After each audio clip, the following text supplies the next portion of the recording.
18 নম্বর এপিসোডে সবাইকে স্বাগত। তোমাদেরকে একটা কথা জানিয়ে রাখি, বৃহস্পতিবার আর শনিবার রাত মানে আতঙ্কের রাত উইথ সঞ্জু। আজকের আমাদের এই ঘটনাটি ঠিক আগের ঘটনার লাস্ট এপিসোড তোমাদের কাছে আমি শোনাতে চলেছি। দৌড়ে গিয়ে রিবুর হাত ধরতেই চমকে গেল রতনজিটু। বললেন, এ কি দাদাবাবু, এত রাতে আপনি এখানে কি করছেন? শিগগিরই বাড়ি চলে যান। এত রাতে মরতে এসেছেন নাকি এখানে? প্রাণের ভয় নেই আপনার? রিবু বলল, আপনি এত রাতে এখানে কি করছেন? আপনার প্রাণের ভয় নেই? আর আপনি সজ্ঞানে আছেন তো? নাহলে এরকম ভয় বা আগুনের মধ্যে প্রবেশ করছেন কেন? রতনজিটু বললেন, বাবু আপনি দয়া করে এখান থেকে চলে যান, নাহলে সর্বনাশ হয়ে যাবে।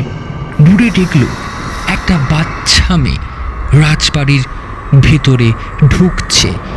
কোনো কিছুই প্রবল আকর্ষণে মেয়েটাকে এক পা করে এগিয়ে নিয়ে যাচ্ছে। রতনজিটু হাত ছেড়ে দিয়ে দৌড়ে মেয়েটাকে আটকানোর চেষ্টা করলো। রিবু দেখল মেয়েটার চোখ লাল আর স্থির দৃষ্টি, চোখের পলক বিন্দুমাত্র পড়ছে না, এক দৃষ্টিতে তাকিয়ে আছে রাজবাড়িটার দিকে। রিবু কিছুতেই আটকা রাখতে পারল না। অদ্ভুত শক্তি শরীরে, যেন 10 জন মিলেও আটকাতে পারবে না তাকে। তারপর যা ঘটল তার জন্য রিবু সত্যি প্রস্তুত ছিল না। চোখের পলক পড়তে না পড়তেই রিবুকে ধাক্কা দিয়ে জ্বলন্ত আগুনে ঝাঁপ দিল বাচ্চা মেয়েটা। তারপর বীভৎস চিৎকার।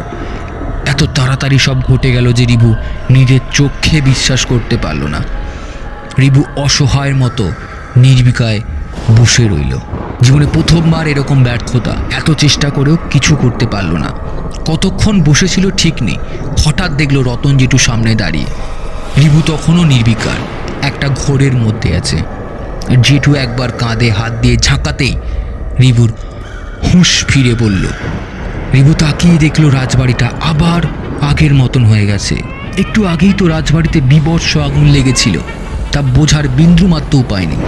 বাবু আপনাকে বলেছিলাম না এখানে থাকতে না, আপনি শুনলেন না। এখানে রহস্যের উদ্ঘাটন করা এতটা সহজ নয়, জ্বলে জ্বলে পড়ে যাবেন। রিবু বলল, তার আগে বলুন আপনি আসলেটা কে? সেসব পরে হবে, আগে আপনি বাড়িতে চলুন। দুজন বাড়ি যাবার পথ ধরে তখন আকাশে অভিশপ্ত কালো মেঘার নেই। ধীরে ধীরে আকাশ পরিষ্কার করে সূর্য উদ্ধৃত হয়েছে।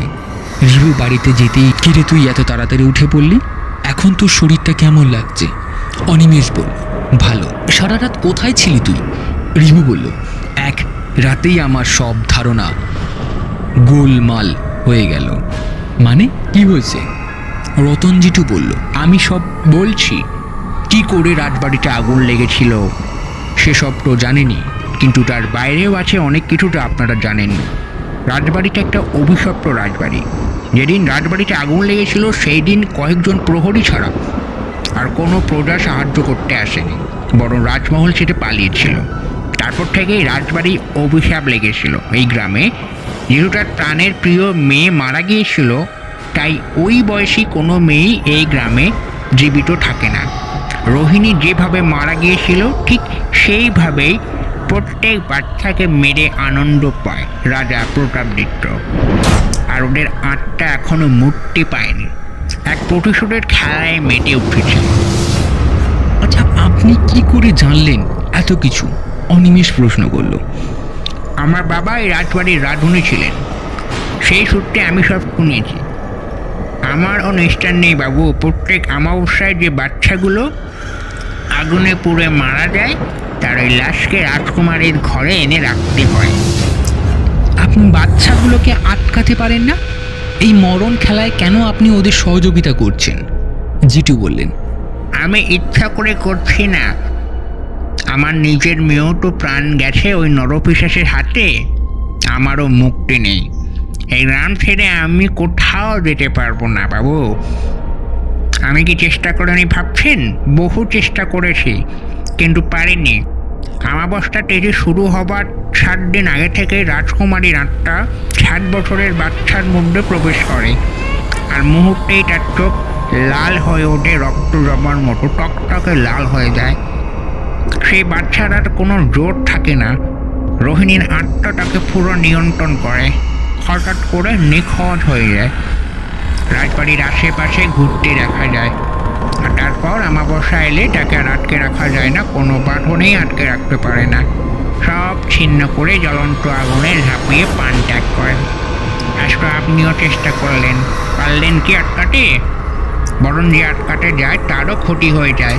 আপনার যে কিছু হয়নি, ভগবানকে কৃতজ্ঞতা জানান। অনিমেষ বলল, সে কি রে, সত্যি এরকম হয়েছে নাকি? রিভু অন্য মানুষকে হয়ে বলল, হ্যাঁ, তার মানে আমি যা দেখেছিলাম সেটা ভুল দেখিনি। আমি তোকে বারবার বললাম, তুই তো বিশ্বাস করলি না। এখন তো এখানে আর থাকবো না রিভু, চল আজ বিকেলে ট্রেনে বাড়ি যাব। রিভু বলল, সেই দৃশ্য মনে পড়লে এখনো আমার সারা শরীর শিউরে উঠছে। মেয়েটার চিৎকার যেন এখনো কানে বাজছে। বৈজ্ঞানিক জীবনে যা এই রকম কিছু আছে তা আমার কল্পনারও বাইরে। আজ নিজের চোখে না দেখলে হয়তো বিশ্বাসই হতো না। রতনজিটু বলে, সেই ভালো আপনারা এখান থেকে চলে যান, এই অভিশপ্ত গ্রামে থাকবেন না। অনিমেষ বলল, অনেক হয়ে গেছে গোয়েন্দাগিরি, আর যাই হোক ভূতের ওপর গোয়েন্দাগিরি চলে না। প্রাণের বাঁচলে জীবনে অনেক গোয়েন্দাগিরি করার সুযোগ পাবো, এখানে আর একদিনও না। যথারীতি ওরা ব্যাগ গুছিয়ে দুপুরের ট্রেনে রওনা দিল। কলকাতায় পৌঁছাতে কাল দুপুর হয়ে যাবে। অনিমেষ বলল, প্রাণ নিয়ে যে ফিরছি সেটাই আনন্দের। রিভু চুপচাপ জানলার দিকে তাকিয়ে আছে। হঠাৎ করে রিভুর ফোনটা বেজে উঠল। তখন ঘড়িতে রাত 8টা। ওপারের কথা শুনে রিভুর বুক থর পড়িয়ে কেঁপে উঠল এক অজানা ভয়ে। ওপার থেকে দিদিয়ার গলা ভেসে আসলো, তোরা কোথায়? আমি মা তিতলি এই প্রতাপগড়ে নামলাম, তোদের সারপ্রাইজ দেব বলে চলে এসলাম। রিভু হতবম্বের মতো ফোনটা ধরে রইল। এক অজানা ভয়ে সারা শরীর হিমেলের স্রোত বয়ে গেল। রিভুকে হতবম্বের মতো ফোন ধরে থাকতে দেখে অনিমেষ বলল, কিরে কিছু হয়েছে? কার ফোন? রিভু ফোনটা এগিয়ে দিল অনিমেষের দিকে। রিভু ফোনটা হাতে নিয়ে দেখল দিদিয়া লেখা। অনিমেষ ফোনটা কানে ধরতেই বলল, হ্যাঁ দিদিয়া বলো। ওপার থেকে বলল, তোরা কোথায়? আমরা কতক্ষণ প্রতাপগড় স্টেশনে দাঁড়িয়ে আছি। হোয়াট? আমরা তো আজ দুপুরেই রওনা দিয়েছি প্রতাপগড় থেকে, আমরা এখন অনেক দূরে। তোমরা না জানিয়ে কেন আসতে গেলে বলো তো? এবার কি হবে? রিভু ফোনটা কানে ধরতেই বলল, দিদিয়া তোরা যেখানে ট্রেন পাবি সেই ট্রেনে করে কলকাতায় চলে আয়, ওখানে থাকিস না, জায়গাটা ভালো না। দিদিয়া বলল, না রে, এসেছি যখন তখন কয়দিন ঘুরে যাব। তাছাড়া তিতলি খুব বায়না করছিল ঘুরতে যাবে বলে। কাজ কর, তোরা বরং ব্যাক কর, আমি এখানেই কাছেই যে গেস্ট হাউসটা পাবো আজ সেখানে স্টে করব, তারপর কাল তোরা এলে ঠিক করা যাবে। এই বলে দিদিয়া ফোনটা কেটে দিল। রিভু আর অনিমেষ একে অপরের দিকে নির্বিকায় তাকিয়ে রয়েছে। সেই জায়গা থেকে ওরা পালাতে চেয়েছিল, আবার সেই জায়গাতেই ওদেরকে টেনে নিয়ে যাচ্ছে। অজ্ঞাত রিভু পরে স্টেশনে নেমে পড়ল, মনে একরাশ দুশ্চিন্তা নিয়ে। লোকাল ট্রেনের টিকিট কেটে অপেক্ষা করতে থাকলো ট্রেনের। এখন ঘড়িতে রাত 9টা বাজে। পরের ট্রেন 20 মিনিট পরই আছে। ওদিকে দিদিয়া, রিভুর মা এবং তিতলি গিয়ে পৌঁছায় সেই গেস্ট হাউসে যেখানে এতদিন রিভুরা ছিল, কারণ স্টেশন থেকে সব থেকে কাছে এই একটাই গেস্ট হাউস পড়ে। রতনজিটু তিতলিকে দেখে চমকে ওঠে, কৌতূহলবশত জিজ্ঞাসা করে, আচ্ছা দিদিভাই, তোমার বয়স কত? তিতলি একরাশ হাসি নিয়ে বলল, এই তো কাল আমার জন্মদিন, 7 বছর হবে। কথাটা শুনেই রতন জেঠুর হাসিমুখী মুখটা একেবারে থমথমে হয়ে গেল। এক দেখাতেই বাচ্চা মেয়েটার প্রতি এত স্নেহ জন্মেছে, তারা ওই রকম ভয়ঙ্কর পরিণতির কথা ভাবলেই রতন জেঠুর গা শিউরে উঠল। তিতলি আবারও প্রশ্ন করল, কেন গো দাদু? তখন রতন জেঠু বলছে, না না না, মানে এমনি জানতে চাইলাম, তোমরা এখানে এমনিতেই ঘুরতে এসেছো? রতন জেঠুর প্রশ্ন শুনে দিদিয়া অর্থাৎ মৌনবী বলল, না না, আমাদের এখানে আসার কথা ছিল না, কিন্তু আমার ভাইকে সারপ্রাইজ দেওয়ার জন্যই আমরা এখন এখানে এসেছি। কে আপনার ভাই? রিভু এবং ওর বন্ধু অনিমেষ, ওরা এখানে এসেছিল, আজই চলে গেছে, কিন্তু সেটা আমরা জানতাম না। রতন জেঠু বললেন, আরে ওই বাবুরা তো আমার এখানে উঠেছিল, আজ দুপুরেই রওনা হয়েছেন। উনি আপনার ভাই? মৌনবী বললেন, হ্যাঁ, ওরা ফিরছে আবার এখানে, কদিন এখানে ছুটি কাটিয়েই ফিরবো সবাই একসাথে। রতন জেঠু বললেন, তাই নাকি? তাহলে তো খুবই ভালো হয়েছে। আপনারা বিশ্রাম করুন, আমি রাতের খাবারের ব্যবস্থা করছি। যেতে যেতে একবার ঘুরে তিতলির মুখটা দেখলো, মনে মনে বলল, আহ, কি মায়া ভরা মুখ। দিদি এত বড় ভুলটা কি করে করলো বলতো? পেপারে কি নিউজগুলো পড়েনি? তারপরেও তিতলিকে নিয়ে কেন এখানে এলো প্রতাপগড়ে? রতন জেঠু ঠিকই বলেছিল, যারা একবার এই গ্রামে ঢুকে যায় তারা সহজে বেরোতে পারে না। আমরাও পারলাম না। মৃত্যু টেনে নিয়ে যাচ্ছে সেই প্রতাপগড়ে। প্রতাপগড়ে ট্রেন যখন পৌঁছলো তখন রাত 2:30। চারিদিকে একবারে নিস্তব্ধ, কোনো প্রাণীর উপস্থিতি লক্ষ্য করা যায় না। অনিমেষ শরীর ভার হয়ে এলো। অনিমেষ বলল, কপালে বাড়ি যাওয়া নেই, জানি না কি অপেক্ষা করছে সামনে। এত রাতে স্টেশনে থাকাটা নিরাপদ নয়, আবার গেস্ট হাউসে যাওয়াও নিরাপদ নয়। জলে বাঘ আর ডাঙায় কুমির, কোনো দিকে যাওয়াই সম্ভব উপায় নেই। রিবু বলল, ভয় পেয়ে লাভ নেই, যেটা হবার সেটা হবে, চল এগোনো যাক। শুনশান স্টেশনে থাকার চেয়ে গেস্ট হাউসে পৌঁছাতে পারলে মনে শান্তি পাবো। আর তাছাড়া গেস্ট হাউস তো স্টেশন থেকে নেমেই 2 পা, চল ঠিক চলে যাব। স্টেশন থেকে নেমে হাঁটতেই মনে হলো ওদেরকে কেউ একজন অনুসরণ করে হাঁটছে। অনিমেষ ভয়ে রিবুর হাতটা শক্ত করে ধরে রেখেছে। হঠাৎ রিবু পেছন ঘুরে দেখতেই কেমন যেন একটা হাওয়ার মতো মিশে গেল। এই দৃশ্য দেখে কেউ কোনো কথা না বলে দ্রুত গতিতে পা চালাতে লাগলো। গেস্ট হাউসের সামনে এসে হাঁপ ছেড়ে বাঁচলো অনিমেষ। দৌড়ে গিয়ে দরজায় জোরে জোরে আওয়াজ করতেই মা দরজা খুল। ওদের দেখে বুকে যেন বল পেল রিবু। মাকে জড়িয়ে ধরে বলল, তোমরা না বলে এখানে আসতে গেলে, পেপারে দেখোনি? আরে আমি এত বারণ করেছিলাম, কিন্তু তোর দিদি আর তার ভাগ্নি জেদ কেমন জানিস তো। মৌনবী বলল, ওসব কিচ্ছু নয়। আর তিতলি একা একা কোথাও যাবে না যে হারিয়ে যাবে, কিচ্ছু হবে না, আমরা প্রতাপগড়েই যাব। আর তাছাড়া কাল তিতলির জন্মদিন না, তাই খুব বায়না করছিল, তাই তোর কাছে আসবে। তুই যে এখানেই আসবি সেটা তো আমাদের জানাসনি, তাই আমরা সবাই এখানে এলাম। ভাবলাম ঘোরাও হয়ে যাবে আর জন্মদিনটাও অন্যরকমভাবে সেলিব্রেট করা যাবে। তাছাড়া কলকাতায় এসে থেকে তো কোথাও যাওয়া হয়নি ওদের। জন্মদিনের কথাটা শুনেই মুখটা শুকিয়ে গেল রিভুর। না জানি কাল ঠিক কি হতে চলেছে, তবু নিজেকে সংযত করে নিল রিভু। মা বলল, যা এখন ঘুমিয়ে পড়, অনেক রাত্রি হয়েছে এবং জানিয়ে হয়েছে তোদের, আর রাত অনেক হলো, কাল সকালে সব কথা হবে। রিভু উঁকি দিয়ে একবার তিতলির মুখটা দেখল, ফুলের মতো মুখ। নিজেই মনে মনে বলল, তোর এই মামু তোর কিছু হতে দেবে না, আমার প্রাণ যতক্ষণ আছে ততক্ষণ তোর কিচ্ছু হবে না। পরদিন সকালে তিতলি ঘুম থেকে উঠেই মামু মামু করে সারা বাড়ি মাথায় করে রেখেছে। আজ তিতলির জন্মদিন, সকাল থেকেই একটা সাজ সাজ ভাব। রিবু ভোরবেলায় উঠেই প্রত্যেক ঘরে ঘরে নিমন্ত্রণ করে এসেছে। আজ দুপুরে তিতলির জন্মদিন উপলক্ষে গ্রামবাসীদের খাওয়ানো হবে, সেই মতো আয়োজন শুরু করে দেওয়া হয়েছে। তিতলিও আজ ভীষণ খুশি, কতদিন পর বেড়াতে এসেছে। এত আনন্দের মধ্যেও রিবু আর অনিমেষ কিছুতেই কিন্তু হাসি খুশি থাকতে পারছে না। এক অজানা ভয় যেন ওদেরকে গ্রাস করেছে, নিংড়ে নিচ্ছে ওদের মনের সমস্ত খুশি। কারণ একমাত্র একটা জন্মদিনে রোহিণী আগুনে পুড়ে মারা গিয়েছিল। সেই বিভীষিকাময় দিনটার কথা মনে পড়তেই শিহরে উঠল রিহু। অনিমেষকে অন্যমনস্ক দেখে রিভু বলল, আমি জানি তুই কি ভাবছিস, তিতলির কথা তো, এত ভাবিস না, সব ঠিক হয়ে যাবে। আমরা ওকে চোখে চোখে রাখবো, এক মুহূর্তের জন্য চোখের আড়াল করবো না, কিচ্ছু হবে না দেখিস। আর কালই তো আমরা কলকাতায় ফিরবো, দেখি কে আটকায়। রতন জেঠু রিভু আর অনিমেষকে একা দেখতে পেয়ে বলল, বাবু, আপনাদের একটা জরুরি কথা বলার আছে। তিতলি দিদিমণিকে একটু চোখে চোখে রাখবেন, এরকম দিনে এই গ্রামে এখনো আসেনি তো, সকাল থেকে মনটা কেমন করছে, মনে হচ্ছে আজ কিছু একটা খারাপ হতে চলেছে। মানে কি বলতে চাইছেন? আসলে এরকম একটা দিনেই তো আগুনটা লেগেছিল, আর রোহিণী তো সেই 7 বছরের জন্মদিন ছিল, সব কিছু মিলে যাচ্ছে তো, তাই বড় ভয় করছে। এমন ফুলের মতো একটা মেয়ে কেন যে আপনারা যেচে পড়ে বিপদ মাথায় নিলেন তা আপনারাই জানেন। রিভু আর অনিমেষ মনে মনে এতক্ষণ এই একই কথা চলছিল ওদের। সেটা বুঝতে না দিয়ে বলল, কিচ্ছু হবে না, আপনি এত চিন্তা করবেন না, সব ভালোই ভালো মিটে যাবে।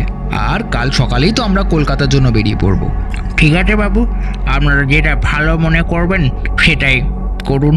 এই কথা বলে জেঠু চলে গেলেন। রিভু দূর থেকে দেখল তিতলি নিজের মনেই খেলা করছে।